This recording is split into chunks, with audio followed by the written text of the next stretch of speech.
On today's episode of I Grew Up in an Actual Dictatorship, so you know you're not in one, I want to show you guys Cuban inventions we're forced to create due to the severe lack of resources. This will highlight the inevitable truth of socialism. Everyone is equally poor. This is what will happen to America if, according to socialism, we get rid of the means of production. First invention, introducing to you guys the Aurica fan. These were made from a washer and dryer from the Soviet Union. Every Cuban household had one of these, and they looked exactly as you see in the pictures. So my father had to make a decision. He had to cut the washer and dryer in half, use the motor from the dryer, and convert it into a fan.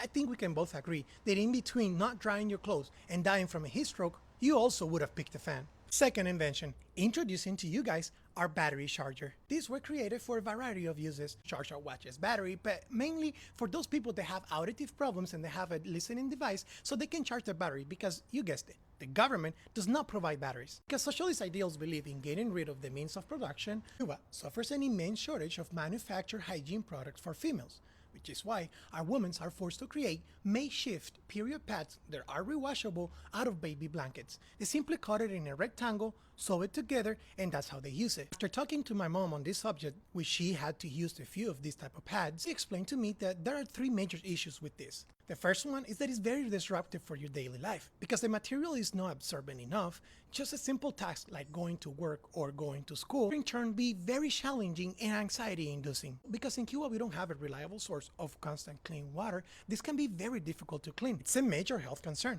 as many of our women end up with UTIs and other infections. And lastly, forcing our women to manage their period without appropriate products can be very humiliating, causing in them a sense of lack of dignity. Where is the government in all of this? Well, it was the government themselves who gave us a book called Through Our Own Efforts in 1992, where in its pages explain how to create all of these DIY projects. Wake up, America, before our capitalist dream turns into a socialist nightmare. For this and many more reasons is why I tell you, America is not a dictatorship at all.